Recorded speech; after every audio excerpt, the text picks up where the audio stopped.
Warning, this video contains strong language. Viewer discretion is advised. Last Christmas, were Christmas parties allowed in London? So look, if you're, so generally no. If something unsubstantiated from anonymous sources actually materialised, then of course it would be wrong. All guidance was followed completely during number 10. Hello you beautiful bastards, I'm the Triggered Limey. And I'm STST.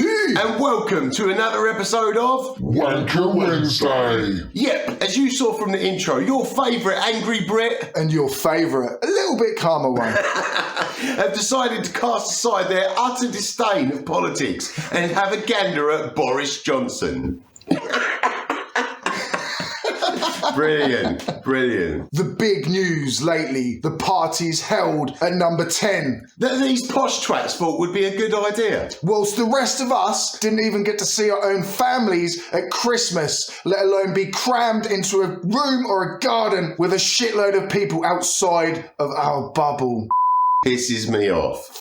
Pisses me off too, son.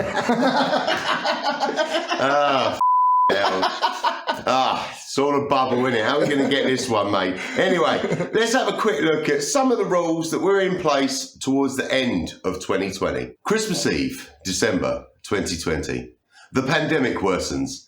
Our leaders have advised that we follow the guidelines set out to protect us. Our mighty mantra, hands, face, space, keeps me going through these dark times. It will be lonely this Christmas, but we must all make sacrifices for the greater good of our great nation. Mustn't we? On the 16th of December 2020, COVID cases and deaths were very much on the rise. By then, we had over 58,000 COVID-related deaths here in the UK and almost 1.75 million worldwide. It was on this day that Boris Johnson said this. This Christmas, it's vital that everyone exercises the greatest possible personal responsibility. London even went into Tier 3 restrictions. This included not having people in your home or garden unless they lived with you or were a part of your support bubble. Wedding ceremonies were restricted to 15 people for the ceremony. No receptions allowed. Christmas bubbles were allowed to be up to 3 households, including your own, but only on Christmas Day. Then on the 18th of December, the president of the Royal College of Emergency Medicine, Dr. Catherine Henderson, had this to say. We're now at a really dangerous point where we could tip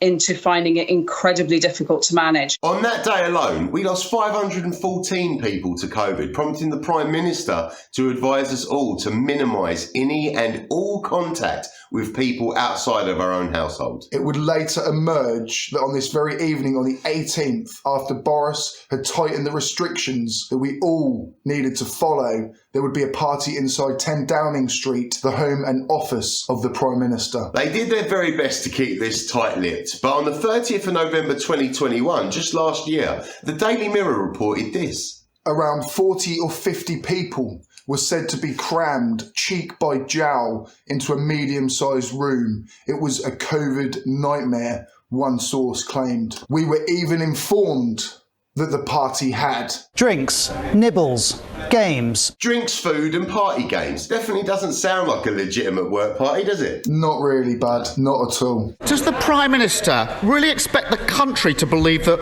while people were banned from seeing their loved ones at Christmas last year, it was fine for him and his friends to throw a boozy party in Downing Street? What I can tell the right honourable gentleman is that all guidance was followed completely during number 10. Boris, you lying sack of shit. I mean, how the flying does a like him end up as our Prime Minister? Can't even brush his hair. You're an absolute disgrace, Boris. Disgrace. Then this cheeky slag would tighten restrictions again the following morning. It is with a very heavy heart, I must tell you, we cannot continue with Christmas as planned.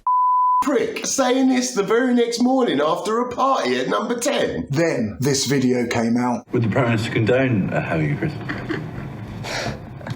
What's the answer? I don't know. It wasn't a party, it was cheese and wine. Just be clear, it's not. Is cheese and wine all right? No. It was a business meeting. I'm joking. It is recorded. His fictional party was a business meeting. And it was not socially distanced.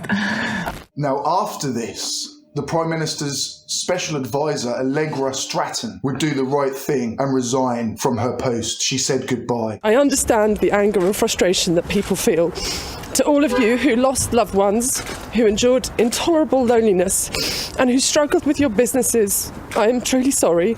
And this afternoon, I am offering my resignation to the Prime Minister. Thanks for your time. Fair play to her. So I guess we should have a look to see if Boris was ready to accept some of the blame. I mean, he's an honourable bloke, isn't he? Well, I wouldn't say that much. I can understand how infuriating it must be to think that the people who have been setting the rules have not been following the rules, Mr. Speaker, because I was also furious to see that clip. And Mr. Speaker, I apologise unreservedly. Of course not. He's a dirty wank sock. He is happy to keep lying as the country he is supposed to lead continues to suffer. Prick. Wanker. Brilliant. What I can tell the right honourable gentleman is that all guidance was followed completely during number 10. I think all of the Tory party need to hold their head in shame for what they've put myself, my mum, my family, and 160,000 other families that have lost people that they love to COVID. They've put so much disrespect on us. I can understand how infuriating it must be to think that the people who have been setting the rules have not been following the rules, Mr. Speaker, because I was also furious to see that clip. And Mr. Speaker, I apologise unreservedly. Working in intensive care, I wept behind my mask as 3 children talking to their dying mother on an iPad begged her to wake up. Countless children now growing up without parents, while parties were held at number 10. Mr. Speaker, I want to apologise. I know that millions of people across this country have made extraordinary sacrifices over the last 18 months.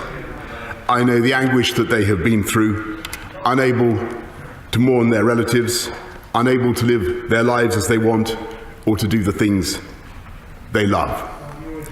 And I know the rage they feel with me and with the government I lead when they think that in Downing Street itself, the rules are not being properly followed by the people who make the rules.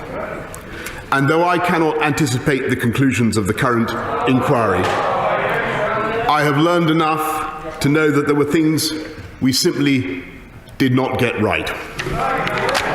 And I must take responsibility. Now this one really, really cuts deep. Even the Queen observed the guidelines during the funeral of Prince Philip. The actions of Boris Johnson and his staff are a major kick in the bollocks to every single member of the public and to the royal family. Wrong. Absolutely diabolical.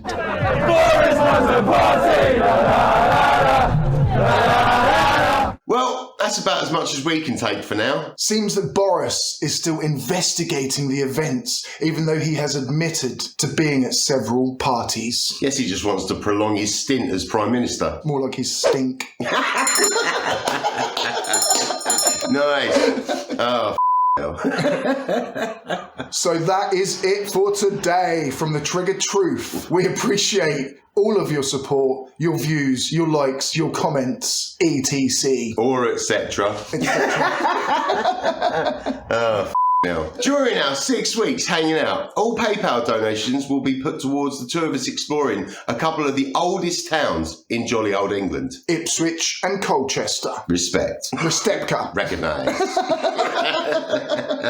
And obviously filming as much as we can. Yeah. To get an idea of some of the stuff that we're going to be getting up to, click here, somewhere. There. Yeah, about this general area. Right it there. might be in front of his face, it might be to the side of it. I'll decide when I edit. Yeah. If I want to cover up this beautiful mug. Watch the Witchfinder General video. Quite proud of it. And it is on the channel A Part of History. So you will be seeing the Triggered Limey over on A Part of History soon as we explore the historic areas around where I live. Yeah, A Part of History is a brilliant channel. STST's channel, of course, is amazing. But to me, it is TV quality stuff. Definitely worth checking out. As always, I've been the Triggered Limey. And I've been STST. And we are the Triggered Truth.